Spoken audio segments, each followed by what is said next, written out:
everyone, and welcome to another Liverpool Transfer Show on Football Talk Podcast. My name is Ozzy, and I'm your host for this evening.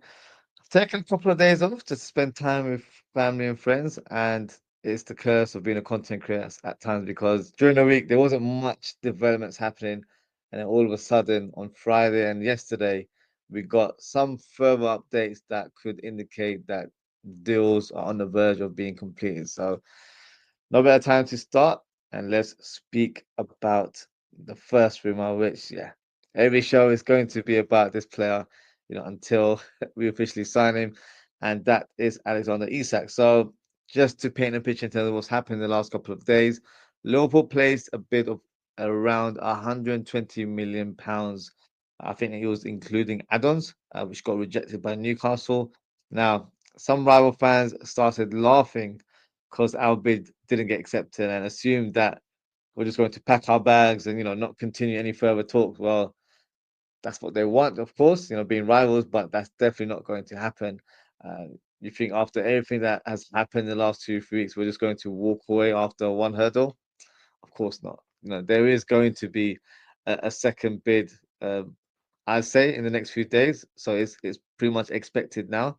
Um, I think we're probably just allowing Newcastle to finalize their replacements. I think they're signing more than one striker. Uh, that way, they'll be able to sign a striker without an inflated price because of the revenue that they will receive from the Isak deal. So it's only a matter of time, in my opinion. But I really hope that, you know, in terms of from a Newcastle point of view, they get their deals done very quickly. There's no point of us being the big bro all the time where we're waiting for them to get things done. We've got things to sort out. We need to get Isak. Plus, we've got other players to get through the door as well. So let's see.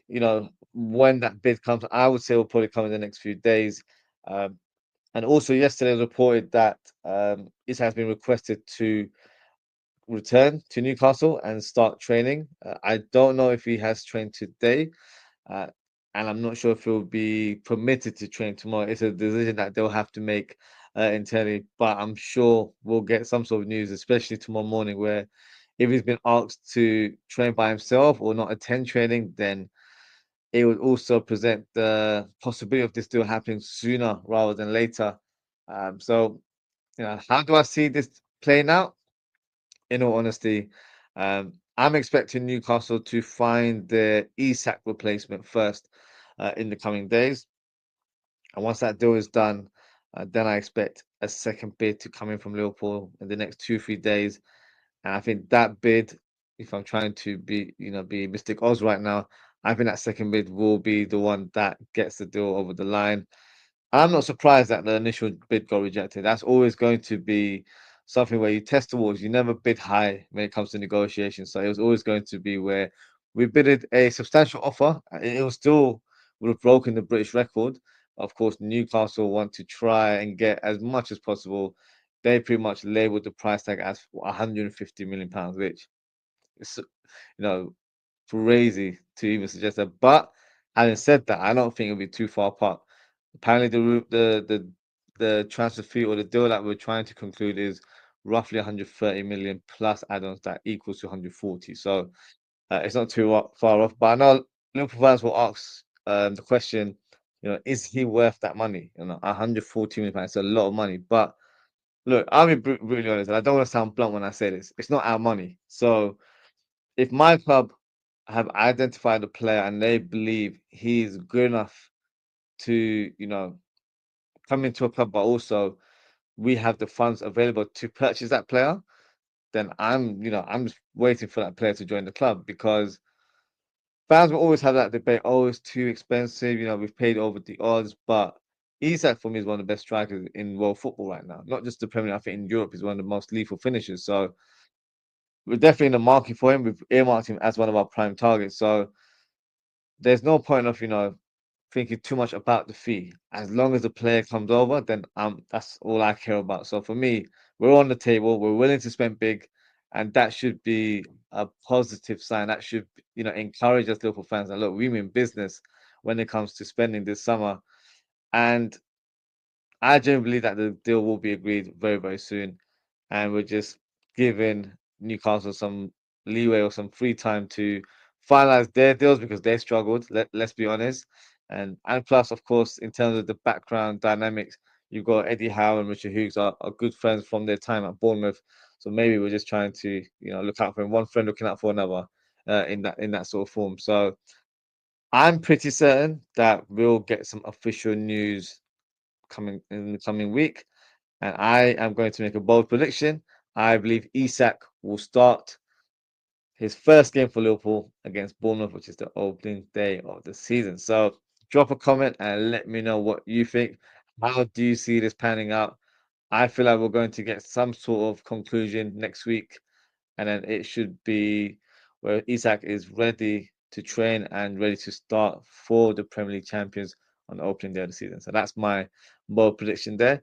Before we move on, I'm just going to go through some of the comments. Um, Spirit of LFC fans says, big up Aussie and chat, smash the like and subscribe. Be on yourself. Thank you so much. AR says, hi Aussie and chat, assalamu alaikum. Welcome to AR. He says, how are you? Like, comment, share, and subscribe. You'll never walk on. Be on yourself, AR. I'm good, thank you. Hope you're doing well. Hooks 19 says, I thought it would be 120 in cash and added ons to 125.40. There's no real clarity in terms of what it could be. At the moment, it's definitely going to be around, I think, from the last I had, I think it was 120, 130 plus 10. That equals to 140.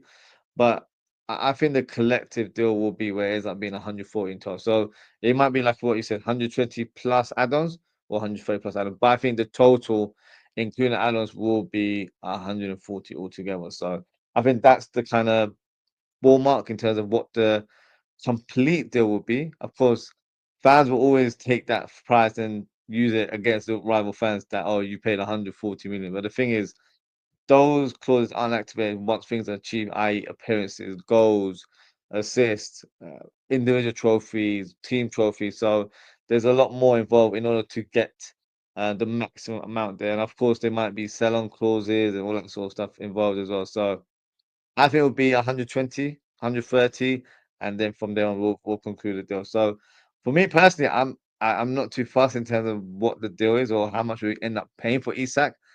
For all I care right now, we get the man through the door because the way we've moved in this window, like he's the cherry on top. That is a sign where I feel like Riot fans will have to admit defeat before the season's even begun. That's how I feel about it. So yeah, only time will tell. I'm very confident that this deal will happen.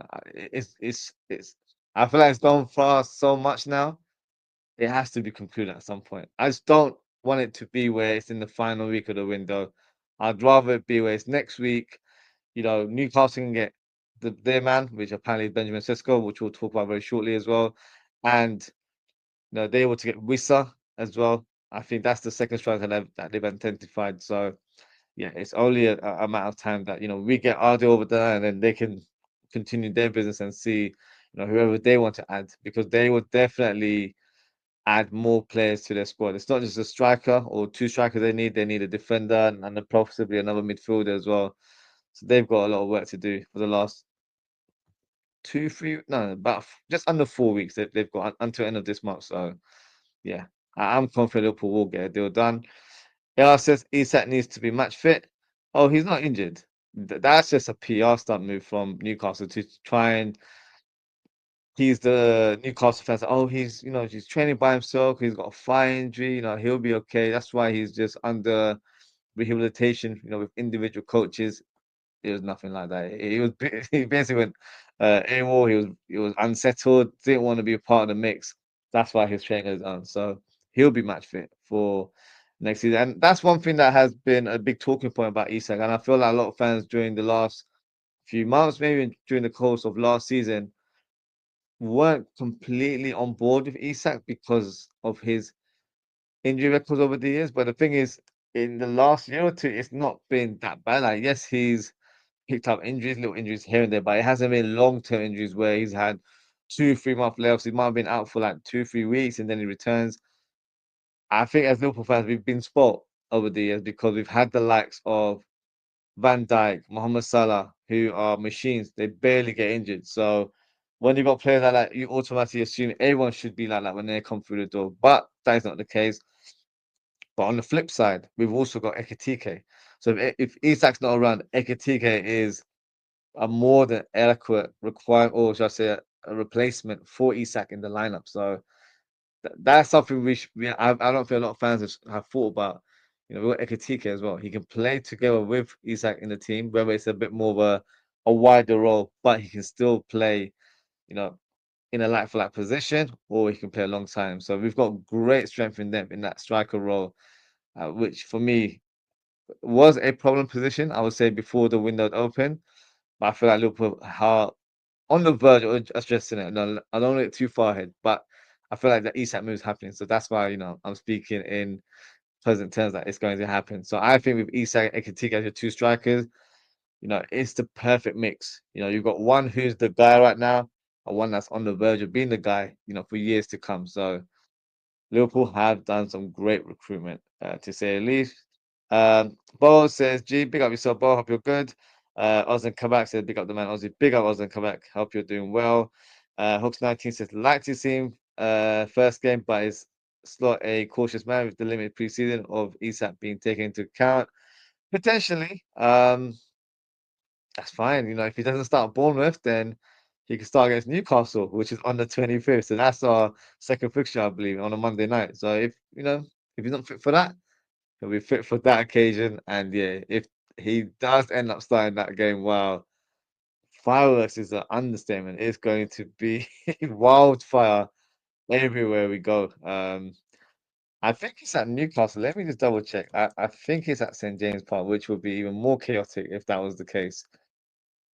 Yes, it is. It's at St. James's Park on the 25th of August. So I don't know. We might have to let him stay at Liverpool on that one, but I think he'll thrive on that sort of scenario or that sort of atmosphere because some players it spurs him on. I feel like Isak seems to be that character where he'll like that kind of underdog mentality where if people are booing him, I think it's going to spur him on to really go at the and opposition, which is actually his current club. So yeah, should be interesting. But that's my prediction. I think we'll get the deal done next week, and hopefully he'll be in line to start or to be involved to an extent, as in he'll make his debut against Bournemouth. But I think he'll start. That's my prediction there. Ozan Kawat said it looks like Al Hilal is very serious as well as about landing Darwin Nunez. We'll speak about Darwin Nunez and Al Hilal very shortly, Ozan. Hooks 90 says it's got to be this bid or the next. I think so. I think we'll get it done soon, to be honest with you. I don't think it will be where we have to wait too long. We've made the first bid. That's always been the big thing. Oh, are Liverpool serious? Are they going to make that bid? We made that bid. So it's only a matter of time that we understand what their requirements are and then we'll match that. So I think next week we'll get some sort of clarification. Ozzy Kawat says, how much do you think FSG accept for Darwin, knowing the SB has deep, deep pockets? Honestly, I hope we're going for like 70 million because that should be the range we could get, I think, for Darwin Nunez.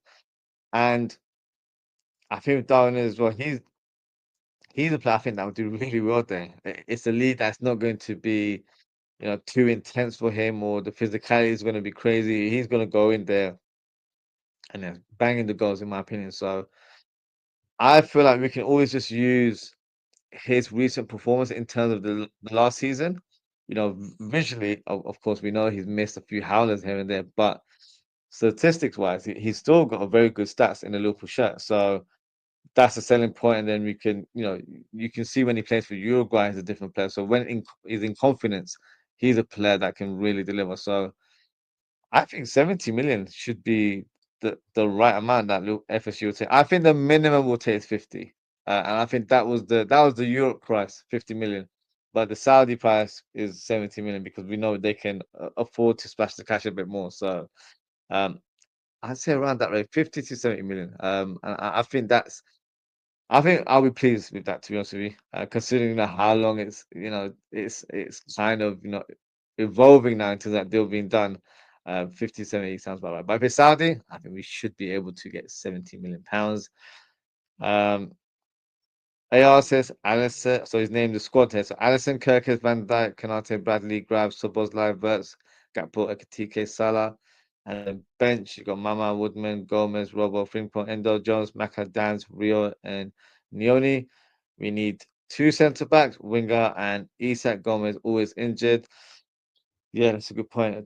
Gomez being injured. I would love for it to be two centre backs, AR, but I'm not sure if the club will do that. I think we'll end up signing one, but it will be someone like Gay, who's a very high quality centre back. So I think that will be the man that comes through.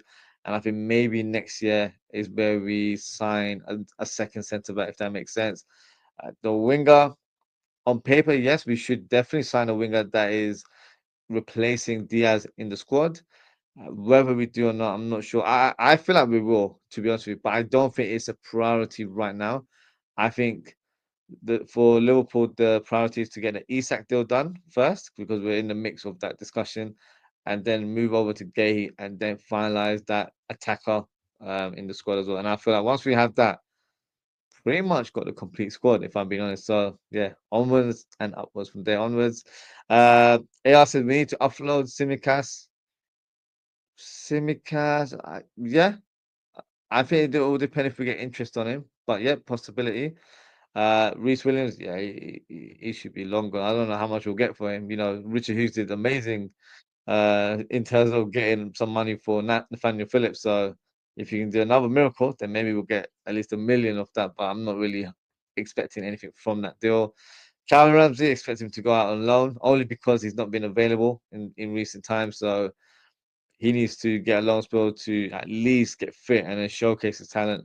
Because right now, if he's at Liverpool, he's not going to get any game time. He'll probably be third or fourth choice. So no point of keeping him. Elliot, I've got a question mark on Elliot. I have a feeling he might stay. But I could be wrong. Morton, we'll speak about during the show because he's on the verge of leaving the club. Dog, I think he could be sold if we get the right offer. Chiesa, I expect Chiesa to leave at some point. He's generating a lot of interest from Syria, so I expect him to leave soon. And Nunez, who we'll speak about very shortly as well.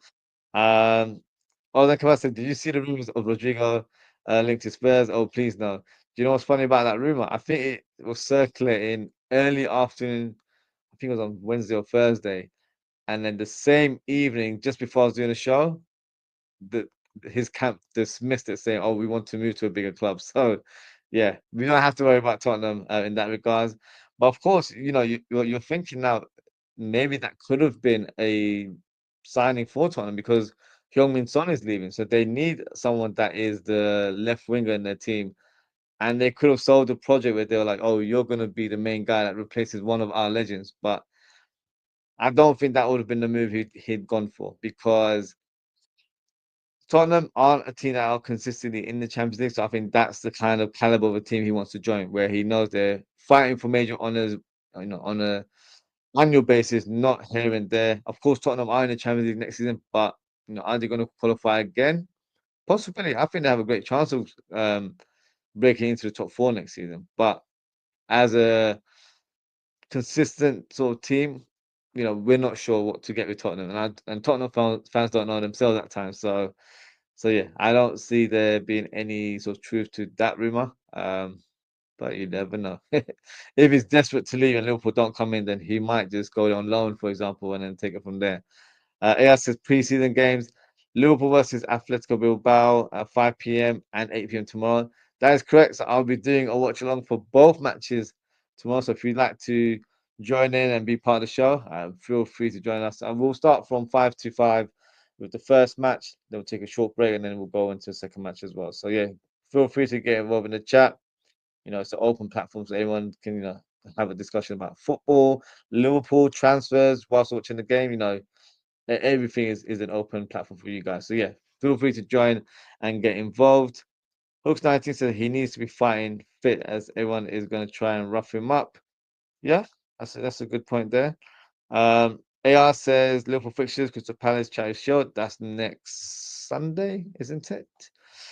I believe so. Yep. And then we've got Bournemouth, Newcastle, Arsenal, Burnley, and Everton. So looking forward to the Newcastle one because that's definitely going to have some fire to that. And then Arsenal as well. And then we'll see where we are in terms of our trajectory. And also, we'll see how Arsenal do because they're making a lot of noise.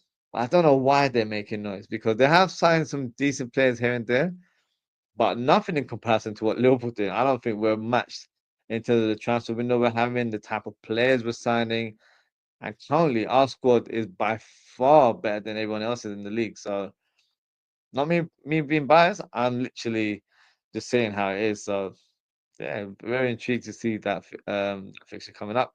Answer, did you buy the home or away kit? I haven't yet, but I do plan on buying it soon. I'm going to probably buy the home kit first. Maybe a bit of an unpopular opinion. The away kit, the white one, it looks nice. It's giving me a bit of Man United vibes. I don't know why. Maybe if I see it in person, it's different because I feel like when you're seeing shirts, branched around in social media, you're seeing it to certain angles, but maybe when you wear it, it feels a bit different. But the home kit, I love the home kit. It's reminiscent of the Fernando Torres and Gerrard kit we had all those years ago. So I've still got that kit. I think I've worn it on my show a few times as well. So that's the kit that I really like, and I like the green one. It hasn't been unveiled yet. It will come out, I think, 1st of September. So I'm making sure I've got the funds to get both kits. So yeah, looking forward to purchasing those, and of course I'll be wearing them on the show as well. Hooks 19 says Saudi offered 100 million for Bruno. Is that in pounds? Bloody hell. Which club was that? Al Hilal? Because if that's the case, then why not? We can definitely try and milk them as much as possible. AI says we need two teams when we play 2 games a week. I think our squad is looking like that. Our squad looks like we've got 2 11s. And once we've, signed all our players, then I'll do a breakdown in terms of how the team is, but I also do a breakdown of all the other Premier League teams. Because I always like to do like a prediction show after the window closes so I can compare everyone's squad and kind of predict how people are gonna sort of play against each other. That's why last season I didn't think Arsenal had a better chance of finishing above us because I think we had the better squad, and then I end up being, you know, end up being true, isn't it, in the end? So yeah, very interesting to see how other teams, address their squads and what additions they make. But by far, Liverpool won the transfer window, and Liverpool probably going to win more trophies coming up. So yeah, that's definitely it. Ozzy Kamal says 50 is low for me, bro, but not my money in it. It is low. Do you know what? You're right, Ozzy Kamal. It is low, but I feel like because we've had that ballpark figure of 70, 80 million pounds, everyone's just kind of scared of that price, so they're walking away. So it's one of those of you're like, oh, look, look, come back, come back. We'll talk business, and then you gotta just reduce the fee a little bit to kind of entice that negotiations. But once you're having those negotiations, you can up the fee a little bit. Say, look, there's 2, 3 other clubs. First we think Al Hilal, we're like, oh, look, Al Nassr, they want a striker. Al Ahly, they want a striker. So you've got to pay over the odds. You got to give us 70, rather than 50 or 60, and maybe that's the negotiation tactic where we keep upping the price and we get the figure that we primarily wanted, which was around 70, 80 million. So 50 is me trying to be modest. Like, I think because we're getting Isak and we've got Ekitike at the club now, I'm not too concerned about the fee of Darwin because I feel like initially we all thought the sale of Diaz and Darwin will facilitate those moves, but it looks like Liverpool are moving ahead without those moves being facilitated. But also, Liverpool are making a lot of money with sales right now, so we'll eventually balance the books.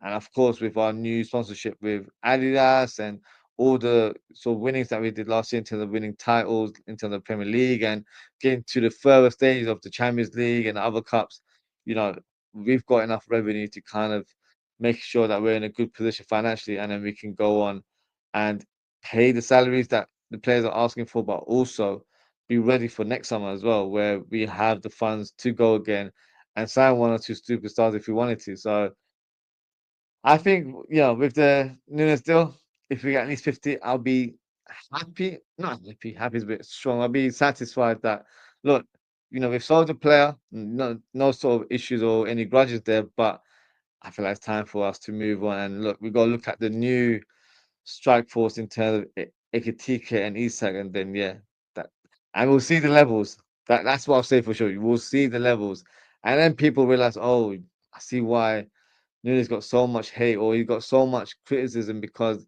he's not like Ekitike. He's not nowhere near Ekitike or Isak. So we got show the levels now. So hopefully, we can do that in due course. Hooks 90 says that seems like a logical strategy to have 2 teams. I think that's already in place because we always have these debates amongst us fans that oh, maybe he's too good to be on the bench, all that sort of stuff. But I want our squad to compete for all cups. So we've got to have a second string or second team that is as strong as our first team, but also whenever anyone's injured, you can just place those players from the second. I say in quotes because they're not just backup players; they are players that are challenging for roles as well, and they are going to rotate at some point of the season. And because of that, you've got a very, very strong second 11. So our 25 will be very strong, in my opinion. So I'm excited for the season coming. I feel like we're so well equipped. It's just finding the next two, three pieces of the puzzle, i.e., your Isak and your Marc Guehi, and one more like a Rodrygo, then yeah, we're cooking next season for sure. Other comments is Adama Lukman going to Inter means Chiesa is going to Atalanta, which means we really need to land Isak Ozzy. So the Atalanta one, I I'm not 100% sure if he'll go because I saw something earlier that they've already signed a player, which was the former Southampton winger. Um, what's his name? Suleimana. So the Ghanaian winger. So they've already signed, and I think he's actually made their appearance quite recently. So I don't know if he's earmarked as the main sort of starter in that team, but he's definitely the same profile. Suleimana is a very attack-minded player, predominantly plays on the left side. So that would be a like-for-like replacement for Lookman, in my opinion. Uh, but who knows? Because Kaiser can play on the right, can play a bit more central. It might be where they want both players. So hopefully, you know, we get some sort of further developments with Chiesa because right now I feel like he's in the dark. He doesn't know if he's staying or going. So it'll be good for him in terms of clarity, what's his next move. And also from us, from a Liverpool's point of view, we know, who's staying and who we can kind of add to our squad to make sure we've got the complete lineup there. So yeah, let's see what happens. Hooks 90 says great left foot. Simicast, yeah, he's got great delivery. He might even end up staying, to be honest with you, only because this is not going to be a popular opinion, but I see Robertson being fifth choice centre back. So if we sign Marc Guehi and Gomez is out for the next 2, 3 months, for example, on paper, Robertson ends up being fourth choice. So that's why I feel like Simicast might end up staying, and then next year, he can part ways. So that's what I'm seeing. But if we get a good offer of like 10 to 12, 15 million, then I think Liverpool will definitely listen and try and conclude a deal. But at this stage, it doesn't look like we're trying to force him out the door. Hooks 90 says should be red, yellow away, white red, white third, in my honest opinion. The yellow one, yeah, I get it. But I like it when Liverpool always have different colours of away kits, to be fair. The second one generally has been white in recent years. Um, I quite like to be fair. I quite like white to be fair, but the current one that we've got, it's a white top and it's black shorts and it's red, white and it's got black. So for me, that it just I don't know. It feels like it's a United kit. I feel like they've had a similar style before, only because they've been sponsored by Adidas for a number of years. So that shirt, yeah, I don't know. I'm really looking forward to the green one. 'Cause I feel like it's one of those outlandish kind of looks, but I quite like it at the same time. So yeah, looking forward to that one when it releases. Stewart's big of Stewart's. He says Gay, Rodrygo, and Isak needed regardless of who leaves. Oh, 100%. Isak comes in, you know, even if Nunez stays or not, Isak has to come through because we've gone that far. We're literally on the final hurdle. We just need to conclude that deal and bang, he should be our player. Gay, we need to replace Quanta. We haven't replaced him, so he definitely needs to come in. And Rodrigo comes in to replace Diaz. So we don't have to wait for sales or anyone to leave. Two players out of the three players that I've just mentioned, they've already left. So Nunez looks like he's on the verge of leaving. So therefore, these three players have to come in to replace the outgoing players. So yeah, I really hope all three come in. Um, well, yeah, we'll see how that happens. Hooks 19 says Nunez would have done well in Europe. Totally crazy no one is taking a chance on him given the high market price and shortage. It's very true because his price isn't that crazy, like £50 million, you know, isn't crazy in terms of the current market. But having said that, the teams that showed the most interest were the Italian teams, and unfortunately, they don't really have the finances for that. So because of that.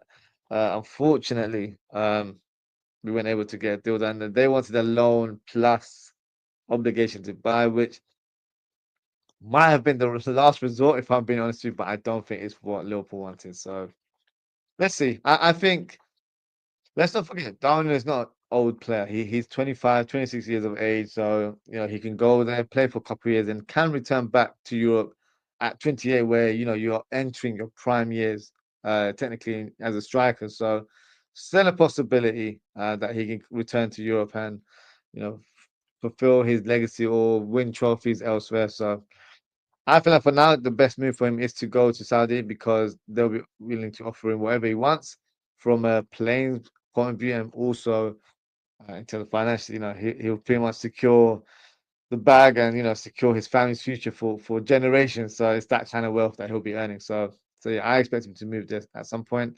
Mazzi, big up Mazzi says Ozzy looks like we will eventually get Isak. So what happens with Federico? I think Federico might leave. As sad as it is to say out loud, because I do like Federico. I think he's a great player. I just feel like he's not favoured by Arne Slot, and therefore, if the coach isn't, in favour of him or doesn't want to rely on him as an option for us next season, there's no point of him being here. So unfortunately, I think Chiesa will end up leaving this window. But yeah, let's see. 'Cause I don't expect Chiesa and Elliot to leave. I think it'll be one of the two. So that's why I feel like Federico will end up leaving, and then Elliot will stay for one more season. However, if someone places a big bid for Elliot, then I think we'll talk business. But I don't think we're trying to push him out of the door quite so aggressively, if that makes sense. So we'll see what happens. But yes, the Isak deal, hopefully it happens in due course. And speaking of the Isak deal, so Sesko, one of the reasons why I think the Isak deal will be finalized very soon, because in the turn of events, Newcastle are now the front runners to sign the striker.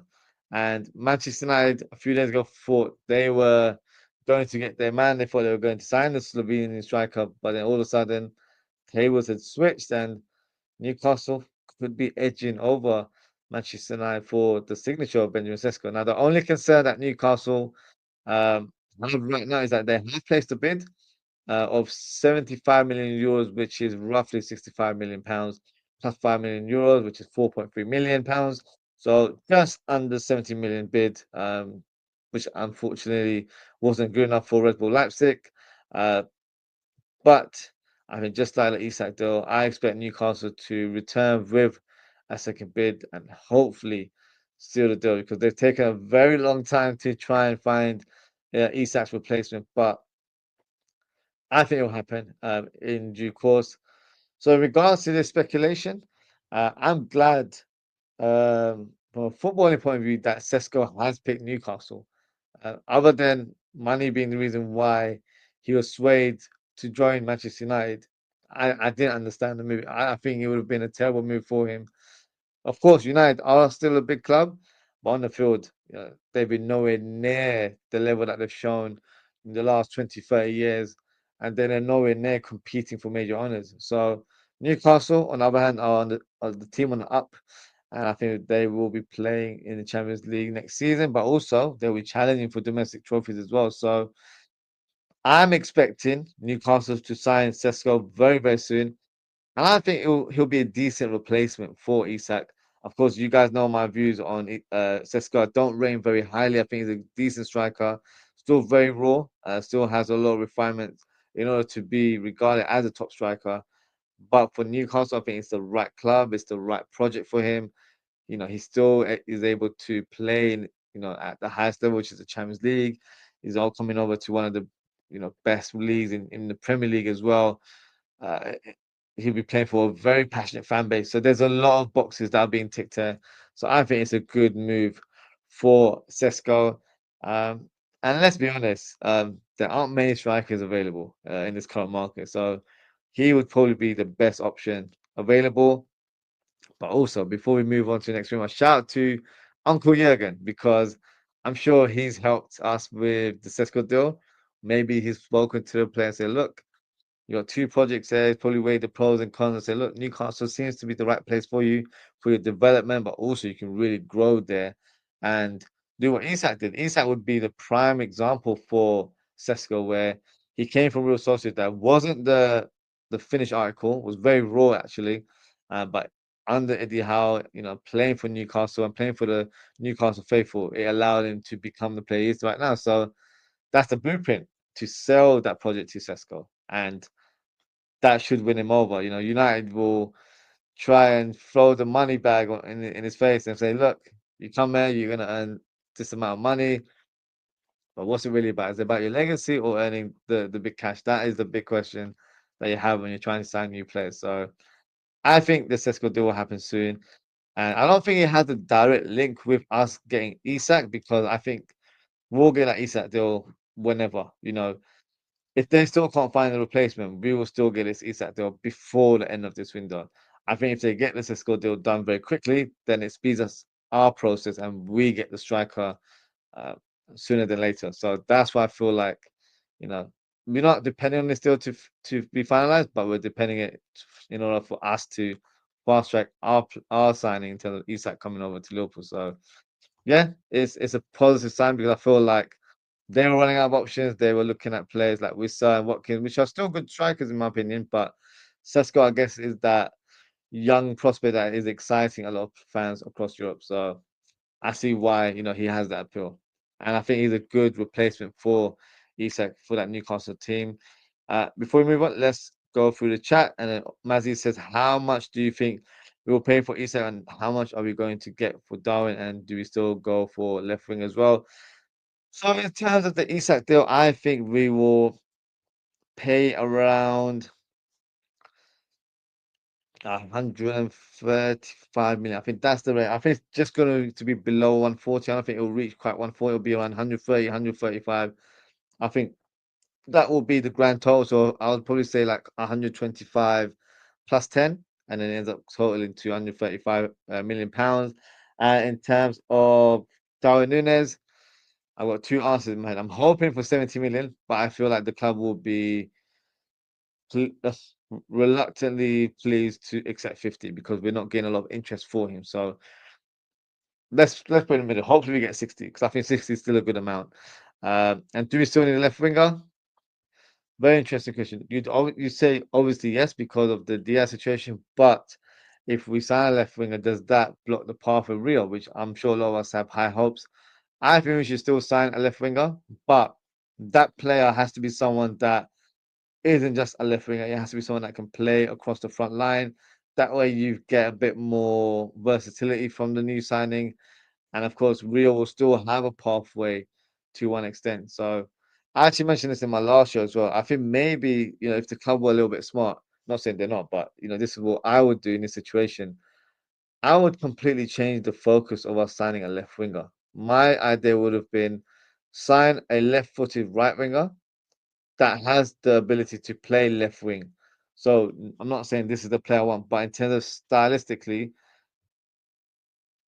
someone like Madueke that Arsenal have bought. I know he's not the level we want, but I'm just like hear me out in terms of the scenario where we know he's left footed. He predominantly plays on the right, but plays on the left as well. So with that, you've got a player in my eyes that covers Salah. So he's a like for like replacement for Salah. And if he's a high profile, then he could end up being his long term successor. But at the same time, during this season, he covers for left wing but also in the future when Rio is ready to explode or ready to come into the first team, then he goes over and challenges Gakpo for that left wing role. And that player still doesn't, he's not made redundant, if that makes sense. He's still a backup for right wing. So that would be the right profile for now and also for the long term. So that's what I would do if I was Liverpool. Um, but it might just be where they're signing someone that is right footed but plays both positions, which works as well to that extent. So let's see. Hopefully, we get that winger. So I do feel like we need one more. Even if we get East, I feel like one more would be the right thing to do. Hooks 19 says, just my opinion, Shankly changed the colors to uh, make it be frightening. Green and cream were score low on the impact scale. Boring colors. I'd like a black kit. I've liked it when we've had black kits in the past. So yeah, it's a good point. I think white just you know, cream might come across as boring, but I feel like the cream kit we had in the mid 90s was one of my favorite kits. So I think in terms of intimidation, I get what you're saying because there's a bit of psychology involved in that as well. The black one, I guess, makes more sense because dark color, so you're just like it's easy on the eye, but also it could be appear as intimidating. But look, we don't need any. I feel like we could wear pink shirts and we'll still be intimidating in terms of how we're playing right now. So with all these players coming through the door right now in terms of your Ekitike, your Verts, your Frimpong Kirkes, it doesn't really matter what kit we're wearing. So as long as Liverpool are winning trophies, those shirts become iconic for the season rather than their appearance in the end. Raji Painting, we always said Raji Painting. He said if Sesko goes to Newcastle, then we will definitely get Isak. But if United get him, then things will get very sticky for the Isak saga. I think what will happen if, for example, that Sesko deal doesn't happen for Newcastle or he goes over to United, I think we'll continue to pursue with Isak, and then that's their problem in the end. Where we'll get the deal done, we'll pay 135, 140 million, whatever they want, and it's their issue, their problem to try and find adequate replacement because we've given them time to figure that out. I feel like behind the scenes, there's something agreed. I really do. We're just trying to be the big brother in this situation to allow the little brother to sort himself out, but he's taking too long. So that's what I feel like the current situation is right now. So hopefully we do get some clarity. Manny says, Ozzy, what's the latest news on Guehi? After we get a striker, we need a top class defender. As we're speaking about Guehi very shortly in the show as well, so look out for that. Hooks 19 says, United are only a big club because they will get 500 million a year in revenue. The glory years created many Man United fans.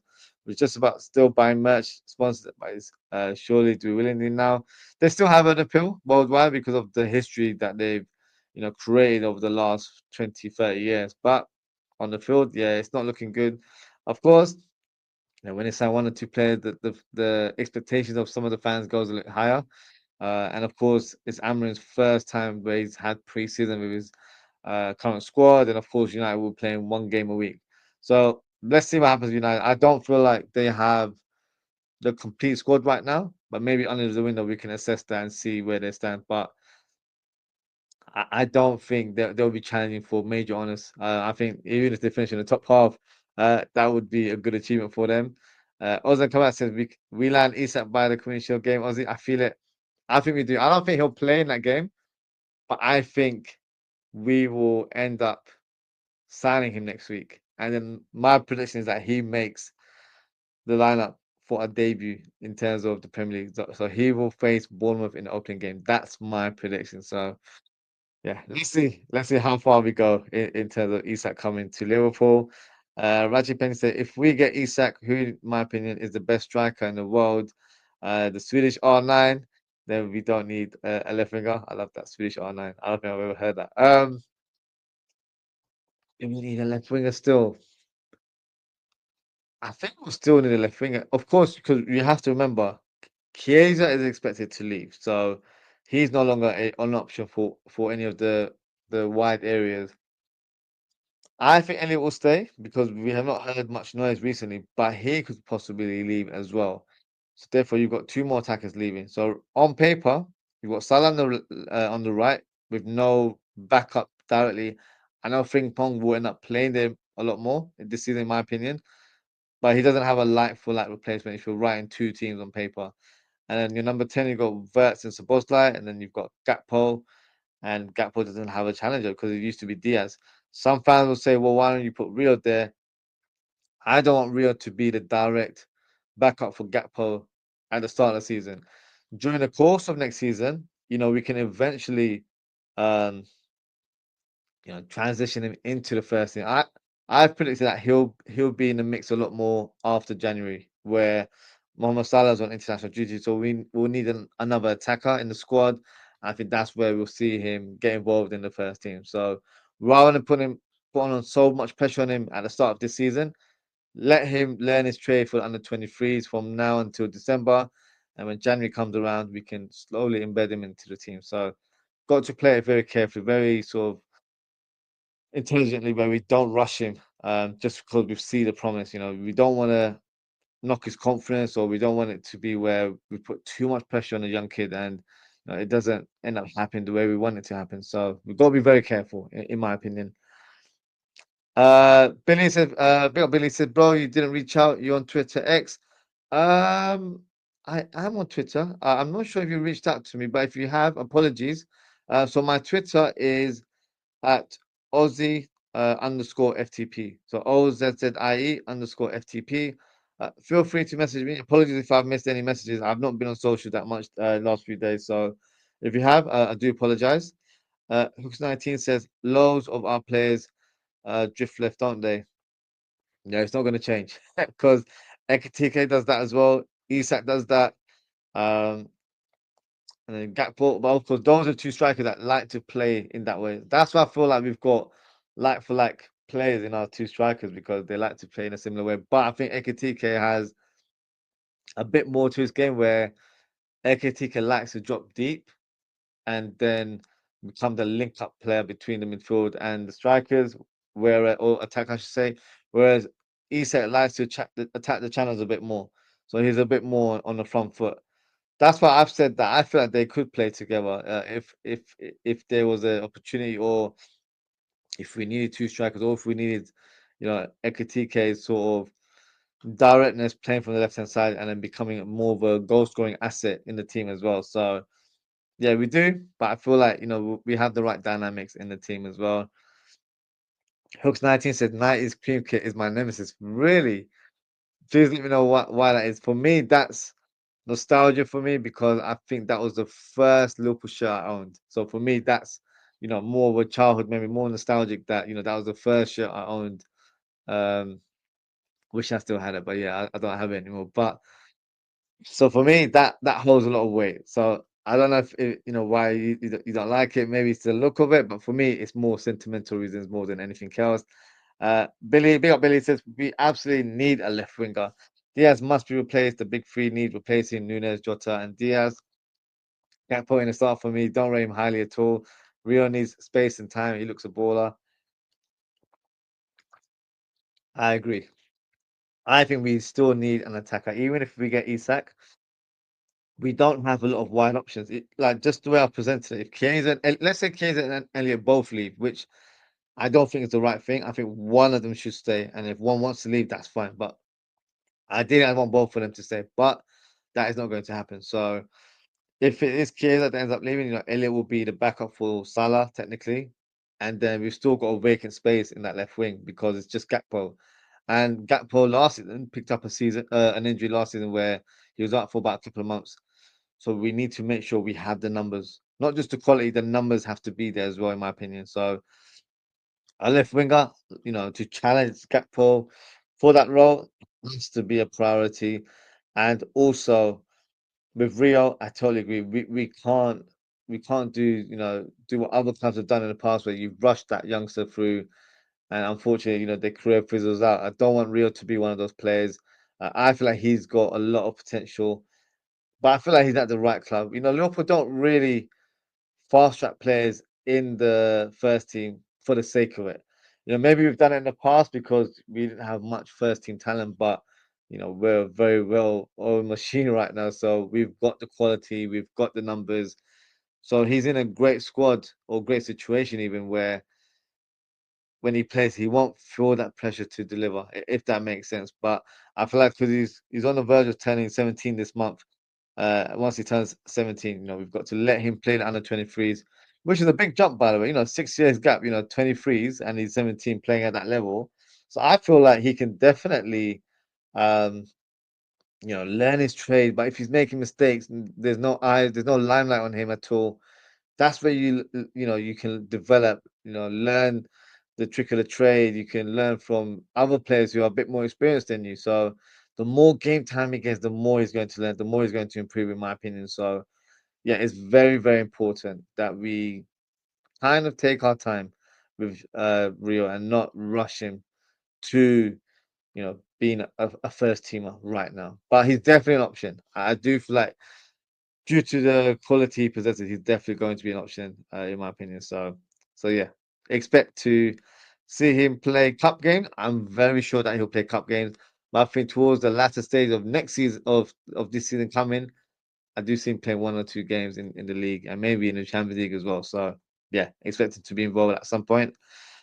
Miley says, Aussie, what's happening with Rodrygo? He's a baller. Maybe if somehow we don't get Isak that. Then we take Rodrygo, but I still want Isak. I'll speak about Rodrygo very shortly as well. Um, Billy says same. 96/97 was the first Liverpool shirt I owned. Yeah, so you're like me. That was the first kit I owned.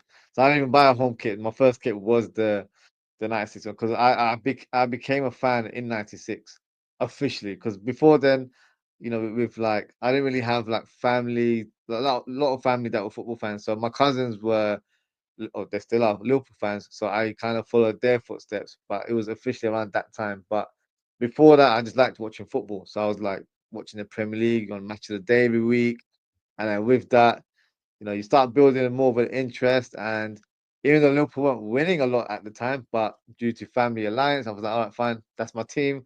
And yeah, here we are, still talking about Liverpool, like 30 years later, more or less. So yeah, that's how it's panned out in the end.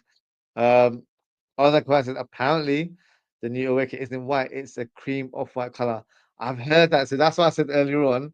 I think I need to see it in person because when I'm seeing it on pictures, I'm seeing it looks like it's white. It's a bit off-white. I kind of need to see it. If it's got more of a cream look, then I don't feel like it's gonna give me that United vibe.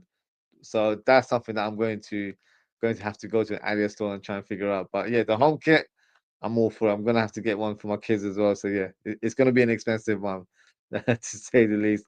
Trust Moromo says, guys, you all okay today? Oh, good. Thank you. Hope you're doing good as well. Thank you for tuning in. Um, sorry, Hooks 9 says to Ozen come out. Yes, it's off white slash cream magnolia. So let's see. I need to see in person and to buy it. But I really like the home kit and the green one. From I know it's not officially unveiled, but we've seen it across social media. That kit looks nice as well. It's got a bit of a retro look to it, but it still looks a bit outlandish, a bit out there. But I feel like it looks nice. So yeah, that's the one I'm gonna go for. Blue says, "Be good, bro." So Billy's the same as me, I guess, in terms of becoming a Liverpool fan that year. So yeah, pretty much aligned there. Uh, and then trusted Billy. I keep seeing Florian Wirtz and has new kits with a number 7. Is it confirmed already? Yeah. So all of the shirt numbers were confirmed on August 1st. So let me go through my phone. I'll give you. So there's a lot of players that received the shirt numbers. So let me see if I can remember top of my head. So Mamadashvili, he got the number 25. Verts got number 7. Kirkes got number 6. Bradley got number 12. Woodman got number 28. Frimpong got number 30. And I think that's it. So all of those players got new shirt numbers. So yeah, so that was confirmed on the 1st of August. And that is why we were waiting because of the partnership deal with Adidas. We had to wait for the night deal to conclude, and therefore that's when we can present the new squad numbers for the upcoming season. So yeah, I always thought he would get number 7. I feel like it just fits him to the T. So yeah, looking forward to it. Interestingly, I don't want to jump the gun, but let me know in the chat. What number do you think Isak would take? Would he take number 9 or would he take number 14? Because he currently wears number 14 for Newcastle. It might be for sentimental reason. Maybe Thierry Henry was his idol growing up and he wore number 14, so maybe he'd want that. And it would become available because we've got Chiesa potentially leaving as well. So could be an option. Definitely could be an option. Trusted Ekitike number. He is number 22. So fun fact, Ekitike, you spell it backwards, is Ekitike. 22 backwards is 22. So yeah, this guy's playing mind games with us. So yeah, he's number 22. So that number has also been confirmed. Rajiv Painting says Isak is a unique striker. He's nippy and he can dribble past players and score a lot of goals. Ken Duskin Holland can't dribble. No, that's one of his strengths. The fantastic dribble of the ball, very direct. His shooting, he's got great range. He can smack those shots from like distance. We saw it. We saw it last season where he scored from outside the box. So for me, he's got such a great finishing range, header, volleys, something out of nothing, like spectacular. Like he can do everything. So for me, he's the complete striker, and he's one of those strikers where because he attacks the channels as well, it gives the opposition more of a headache because all our players around us can interchange and create more space in the box or rotate their positions, and they don't know where they're going. Left, right, center. They're moving around thinking they're man market, but they can't because everyone's just moving around, pass to move everywhere. So for me, yeah, I think he just completes our attack to another level. And I think if we're able to add Rodrygo, whew, we're sorted for years. Honestly, things that dreams are made of. Hopefully, it becomes reality because I feel like the Isak deal we're just very, very close. The Rodrygo one, I don't know. Let me know what you feel in the chat in terms of Rodrygo deal. Do you feel confident that it'll happen, or do you have your reservations? Don't get me wrong, I want it to happen. I'm not trying to say nope, that's not the guy for me. Even though he's not my first choice, I would like Barcola. That's my first choice. But in this situation where he is available, I would like him to be that signing for us. I have a feeling he might want to stay and have another crack at United at Real Madrid because I've heard that they are switching the formation a bit. They're going to play with two strikers up top, so maybe he's not going to get in the team, but he was going to challenge for Vinicius and Mbappe for that role. So maybe he gets more of a freer role. But the scenario is still the same, if that makes sense. So for his point of view, what is his ambition? Does he want to play week in, week out? Like if he's happy to be at Madrid, where he's on the bench but still wins trophies, then that could be his thing. Or he can challenge himself and come over to the Premier League, come over to Liverpool and play, for one of the most exciting teams in world football. So let's see. It's going to be very interesting. Like we'll speak about Rodrigo as well because I have heard some developments in terms of interest from Liverpool. So we'll talk about that shortly. Ekatike number is 22. Arne Slot says 14 for Isak. Yep, that makes sense as well. So if we were to get Rodrigo, would Rodrigo take number 9? Possibility. I don't know if he's a number 9 in my head though. I feel like I'm a bit old school, but my number 9 needs to be a number 9. So but yeah, we'll see. Like if we get the players, who cares what shirt number there? But those are the guys I want. Yeah, says Aussie. Big up Aussie and chat. Big up AR. Hope you're doing well. Trust Moromo says my order was Ekitika number 9. You may need to get a refund because he's not number 9. He's number 22. That's official. So you might have to speak to the shop that you bought it from, or if you bought it from an online store, you need to get your refund or get an exchange because he is number 22. Mazzy, he says, Aussie, the new kit looks absolutely gorgeous. Isak will take number 9 from Darwin when he goes. It's one possibility, but I don't know if that number 14 might have sentimental value. I think he wears it for Sweden as well, if I'm not wrong. So let's see. I would like him to get number 9 because that's just how I view it. My number 9 is the gunman of our team. So that's what I would want. But maybe he wants to, have that number for his own reasons, and of course maybe for branding. Who knows? So yeah, we'll see. We'll see what happens. Trusted Verts is number 7. That is correct. Hooks 19 says 85.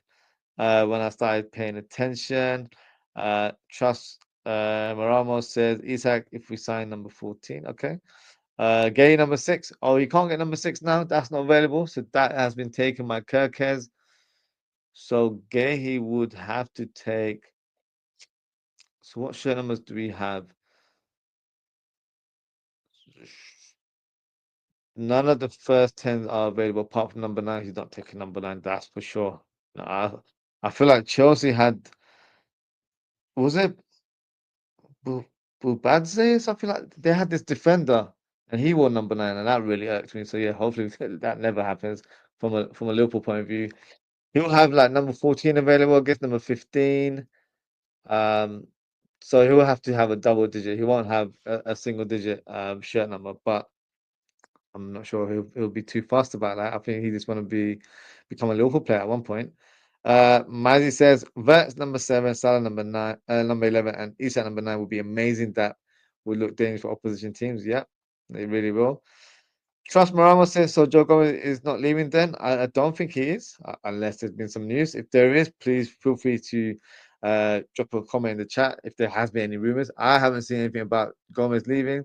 The last I heard, he had a bit of an Achilles issue, which doesn't sound promising. Achilles issues aren't 1 or 2 weeks; they could be long-term injuries. So I don't know what his situation is. We should get some clarity in the coming weeks. Billy said my first choice is Liao, Rodrygo, then Gordon. I love the Liao shout because I've been speaking about Liao for about a couple of months, but I know a lot of fans aren't quite on board with that. If I was to say a top three in terms of my order, I'd go for Barcola. That's my first choice. Liao and then Rodrygo. Gordon doesn't even come into the mix. Where would Gordon be? Would he be fourth in that scenario? I don't know. Uh, Gordon's a good player, but I feel like if Gordon was to come into Liverpool, he's not overtaking Gakpo. And you said you don't rate Gakpo that highly. So if Gordon was to come, unfortunately, I think Gordon will be on the bench. He's not an upgrade. So I feel like whoever we're trying to sign should be someone that challenges Gakpo or is even regarded as an upgrade to Gakpo to an extent. So for me, it needs to be someone better, in my opinion. Next comment from Hooks19 says, I think the kids' green kit has an old school AS badge, unless the image was fake. That's what I've seen as well. It's got the leaf, isn't it? The Adidas one. So yeah, that's got that retro look to it. Um, yeah, I think the collar's got that. Do you remember that kit that we have with the candy sponsor on our shirt, the red one? And then we had that kind of collar. I think it's a similar collar as well. Of course, it's a green shirt, but yeah, that for me it has that kind of like nice retro look, but still looks modern look. So it's a good balance in my opinion. Roxanne said I like Ekitika's choice of number. Yeah, he was number 11 at his former club, so the times about 222, isn't he? So yeah, that's how it goes. Um, Billy says Guehi takes 15, or is that taken? I don't think 15 is taken. So yeah, that's definitely a possibility. I think he could be our next number 15, if he does join us in the end. Trust Maramo says, I am the only one worried about the short of defense covers me that leaves two centre backs. Let's be honest, guys, you're not. I've said it quite a few times. I want us to sign two. I think we'll end up with one, but I would like it to be two. I think I would like it to be Gay plus like a young and up and coming centre back. So we've been linked with the Parma defender in Leone. So a Leone and Gay for me would be a great mix to have in our squad. So you've got someone that's young but can learn off Konate, Virgil, and Gay, but still provide cover to an adequate level. So for me, I would love for us to get two centre backs. I just don't know if that's going to happen. Billy says, Gordon over Gakpo for me if we finally disagree, broski. Nah, it's all good. It's all football opinion. So, yeah, I'm just not fully on board. Maybe it's the thing where last year fans were very quick to say Gordon over Diaz and they would be willing to sell Diaz. I wasn't one of them. I wanted Diaz to stay for one more season at least because I thought he was a fantastic player. And look, he ended up having one of his best seasons. So, yeah, in hindsight, it worked out. But with Gordon, I don't know if he surpasses Gakpo. I think Arne Slot personally would favour Gakpo more, and I think if Gordon was a Liverpool player in this scenario, I mean he'd want him to be more of an impact player to come off the bench and use his pace to his advantage. So, but look, if it is where we can't find an adequate quality player and we have Gordon, the big question will be, are we blocking Rio's path? Because that's going to be a big talking point as well. I don't think we would, because I think Gordon can play on the right hand side, but yeah, it's going to be interesting nonetheless. I don't think it will be Gordon. And look, if Rio makes a few appearances next season and cooks, then there's no way Gordon's going to come for that left wing because they end up being Rio and Gakpo on paper. So we'll see. We'll probably get a bit. Well, I'm getting a bit too ahead of myself into the forecast in the future. But the future's bright. Let's be honest, it's very bright at Liverpool right now. Hooks19 says Rodrygo, Isak, and two centre backs are Cloud9. Rodgers is also a good team player. Yeah, Cloud9 would definitely be the case.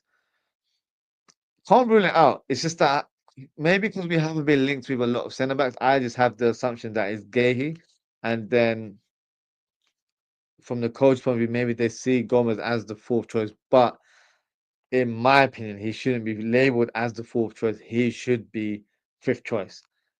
And then, if we need him, then he can, overtake that person in the fourth choice. But the reason I have him as fifth is because he'll be that defender that covers all three positions, i.e., centre back, left back, and right back. And we don't have to rely on him, if that makes sense. He's a bonus addition to our defense, if that makes sense. So that's why I think we need to get two. But whether we do or not remains to be seen.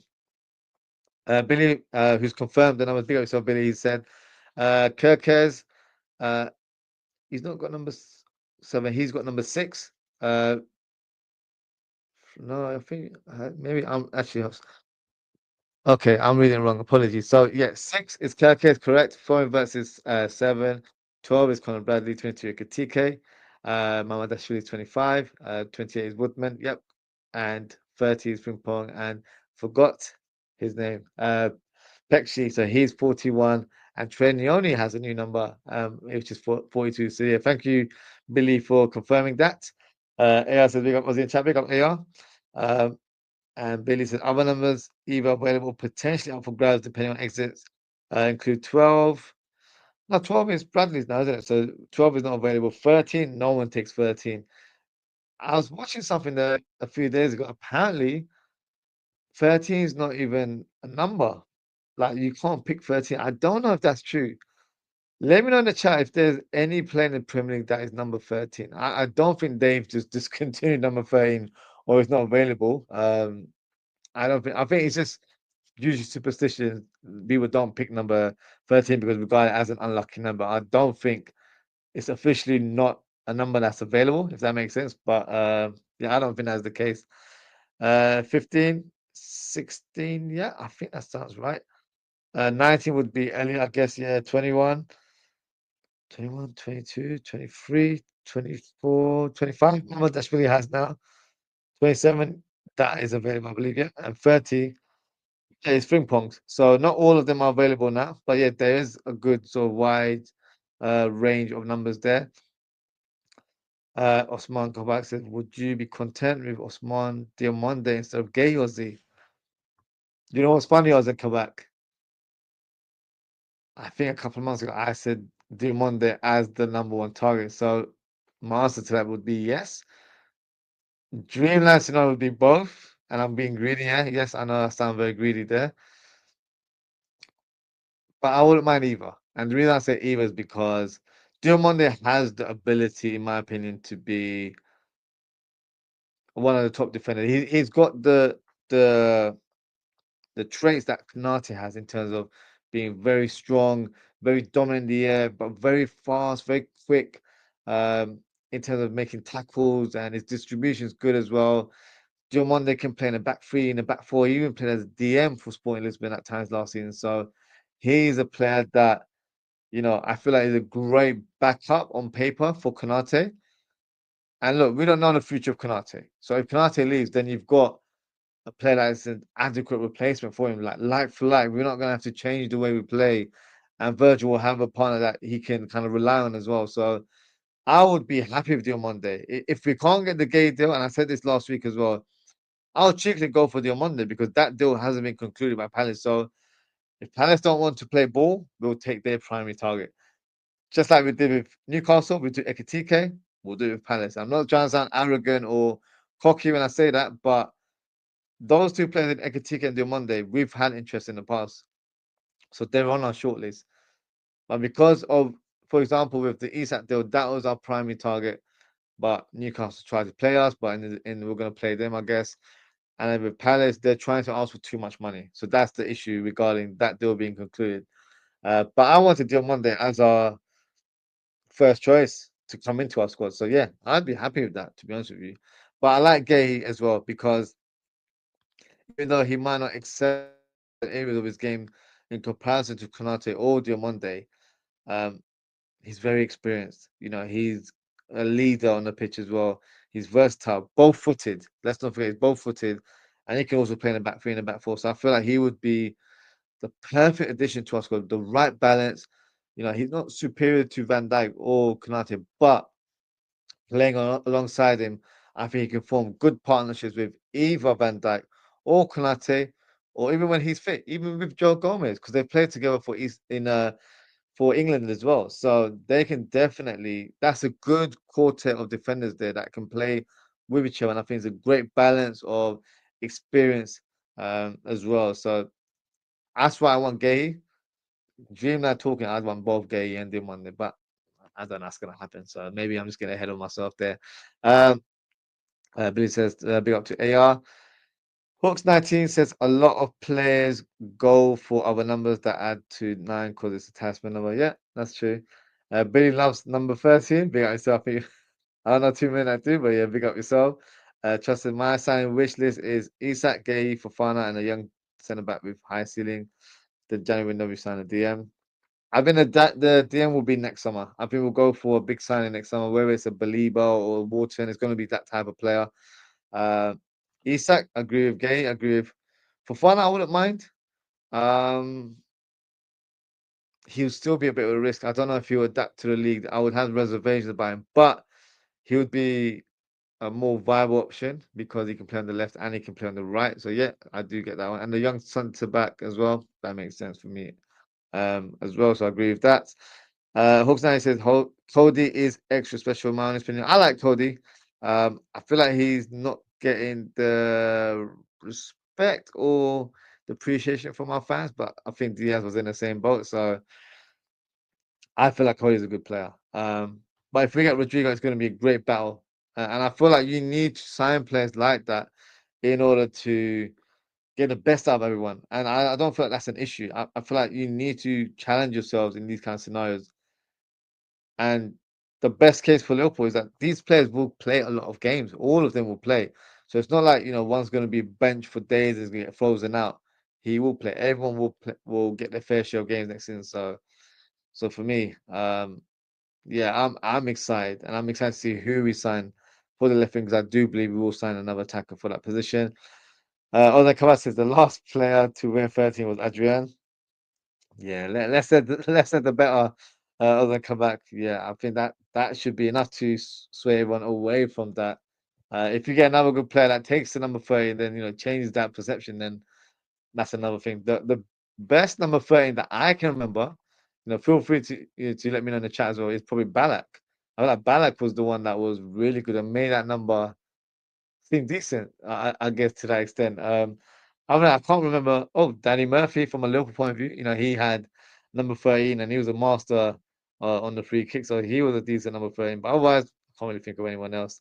Hooks 19 says, I don't watch live matches, so I am superstitious. Wow, you don't watch live matches?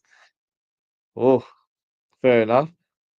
Um, I get a buzz from watching live matches. That's why I do watch songs as well. But even other sports, I get more of a buzz watching it live. So I hear you though. Everyone's got their ways of doing things. Um, so yeah, big up for letting us know. So let's move on to the next rumor.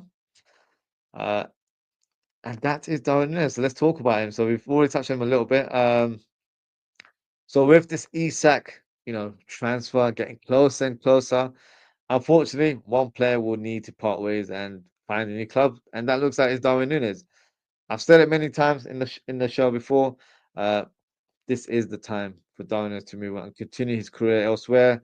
And it simply hasn't worked out with Liverpool. But I think he could be a success somewhere else. I'm not going to say he's a rubbish player or anything like that. I think he'll just suit somewhere else with his current skill set. So in the last 24 hours, teams have made official approaches. So it's kind of feels like a domino effect. I don't think it really aligns with each other, but because we're making some sort of progress with the Isak deal, and Newcastle are making progress for their replacement for Isak in Sesko, and with Isak potentially joining, it means someone needs to leave our club because they will be surplus to requirement, and that ends up being Darwin Nunez. So it feels like there's something has made things move around a little bit more. So the current rumor is that Al Hilal are working on agreeing a deal with Darwin Nunez first. So they're currently discussing personal terms and salaries and all that sort of stuff before they will submit an official bid to LFC because they want clear indication that the player wants to join the Saudi team. As it stands, it looks like Darwin Nunez is open to leaving Liverpool, and Liverpool are trying to work on a deal to find a solution for him. But also today, AC Milan also made contact with Liverpool regarding a possible transfer. But I don't know what kind of package they'll be willing to offer because they're not generally high spenders. So the question is, where is his next destination? For me, and I've said it before, I think he'll end up in Saudi, and I think the club that will end up signing him is Al Hilal. I thought it might have been Al Nassr because of their coach, which is Jorge Jesus, who used to be his coach at Benfica. but maybe they have recruited players. I'm not too sure. I'm not really kept track of their signings, so maybe they're not in need of a striker right now. But for Nunez, he'll play in a league that is growing. It might not be the best league, but it's a league where big talent or good level players are moving over there, so it should improve the quality of the league in years to come. And I think he'll absolutely cook there. Honestly, the I feel like it'll be like playground football for him, where he's just running around the ball, smashing the ball inside the goal, left, right, and center. And of course, he'll be earning a big paycheck that could secure his retirement fund. So should tick all the boxes. And from a Liverpool point of view, of course, we will hopefully gain a good substantial amount of money. I'm thinking 50 million plus. That is my minimum requirement. But if it's 60, 70, 80 million, we're laughing to the bank. So in this scenario, for me, everyone is a winner. So let's see how this one plays out. And the next rumor, we're getting some further development is in regards to Tyler Morton. So the last few days, there has been initial talks between both Liverpool and Lyon, and it's been revealed that a deal has been agreed in the region of £15 million for Tyler Morton. So the current situation is that he's traveling today or tomorrow for um, a medical, and it could be officially announced in the next few days. So thoughts on the move and the transfer fee? Is it good bit of business for me? I think last year, I'm using last year as context, but I maybe shouldn't. But last year we did have a bid of around 20 odd million from Bayer Leverkusen, which we got rejected. I think 50 million is fine. It's a good amount of money. Um, for a player that, let's be honest, he's not going to be involved in the first team mix. Even though I do believe he's talented, but I think we've got so much quality in our squad, he's not going to get much game time. So I think it's a great move for the player where he goes over to a different league, but he's playing for one of the well-known, established French teams in Lyon. So I think it's a good move all round. 15 million, we get a good decent amount of money. Lyon get a good player in the end. So yeah, another win-win situation. So looks like he's off to Lyon. So we wish him all the best and hopefully he does well for his new club. Now, let's speak about Rodrygo. So, the only development that I've seen in the last couple of days that apparently Liverpool has spoken to his entourage, and the forward has approved an informal offer of personal terms. So, they've probably spoken numbers, and he's like, "Yeah, that sounds good to me." So let's take that next step and let the clubs flesh out a sort of a deal or financial agreement. So, my thoughts on that, these sort of rumors, you always got to take it with a pinch of salt because I've heard this for like the last week. I don't know if there's any truth to it. It seems to be a bit of a slow burner, so I don't know. I think he is regarded as a target, but our focus is maybe Isak and then Guehi, and then we get him towards the latter stages of this window because we've got a left wing and Gakpo, so we're not relying on. We're not. It's not like we're missing someone for that player. We don't have a player for that role. We do have someone. It's just that we need to add depth once the window closes. So for me, Rodrigo should definitely be a target for that left wing role, and we should definitely find a replacement for Diaz. For me, I don't want it to be where we're short-handed in attacking options. I feel like we need to have as many players available as possible. So for me, if it's a deal that can be made, then it should happen very, very soon. So hopefully we can do that in due course. So the next rumor, so in regards to Marc Guehi, so the update we got today is that Crystal Palace have set a fee of £50 million. That's the amount they want. And apparently the club chairman, Steve Parish, is refusing to lower that price tag. Liverpool have already, apparently, according to reports, made a bid worth £40 million for Guehi, which has been rejected instantly by Palace. But according to Ornstein a few hours ago, the deal between Mark Guehi and Liverpool is accelerating. So that indicates that the talks are currently ongoing and we could get a resolution. So my thoughts, I feel like we can get a deal done for Guehi very soon as well. If I was to make a prediction, I think we settle on 45 million. I think we'll meet them halfway and then we get the deal done for 45 million, which, I don't think we need to haggle for 5, 10 million, to be honest. Of course, they'll be like, you ain't got that kind of funds, and how can you talk? But I feel like from a business point of view, I think the reason why we've said 40 in our minds because of his contractual situation where he's got 1 year left. But I do believe he's a player that's worth 45, 50 million, especially in this day and age where you're buying defenders that aren't even that great for like 60 million pounds. So when I'm saying I'm thinking of like Delit, who hasn't even delivered that many nights. So for me, Marc Guehi is Premier League proven. He's an England international.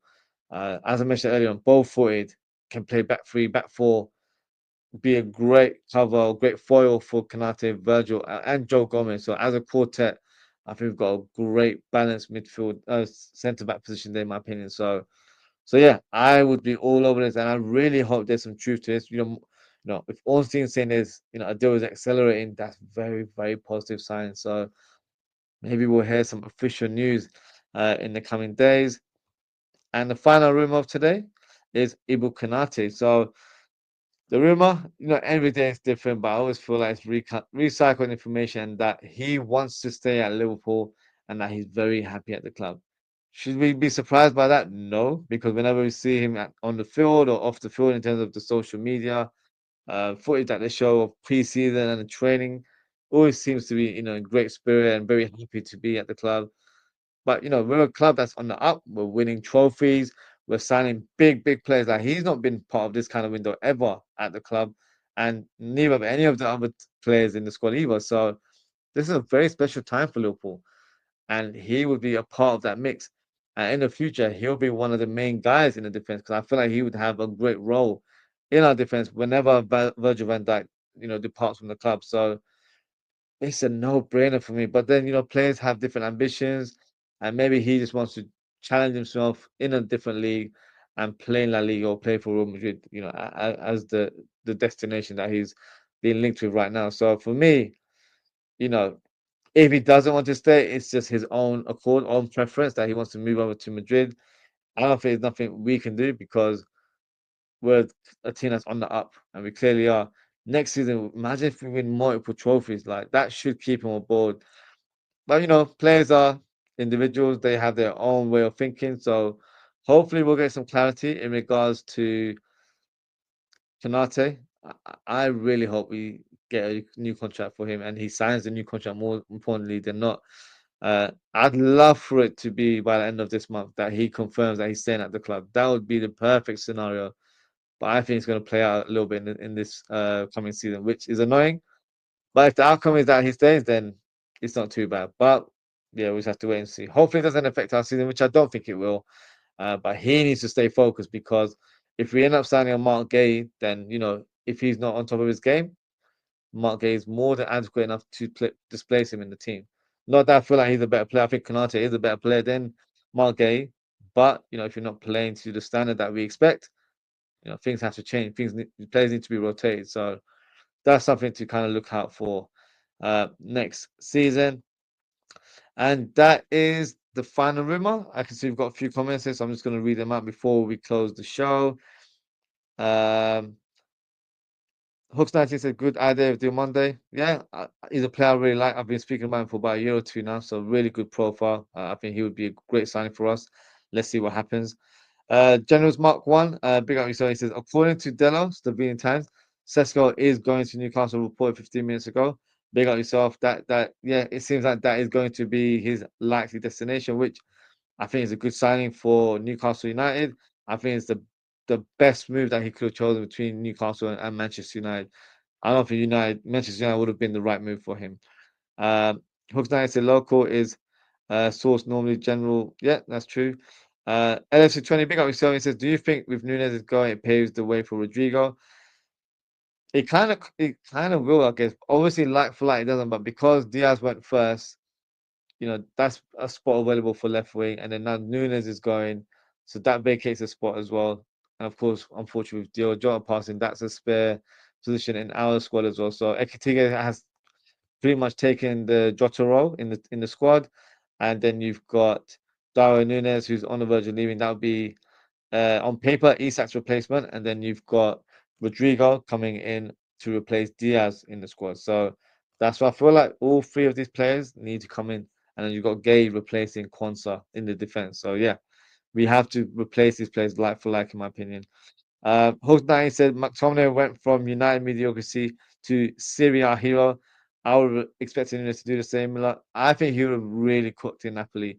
I think that club would have been a match made in heaven, honestly, because they're so passionate over there and the way they support the players, especially their attackers.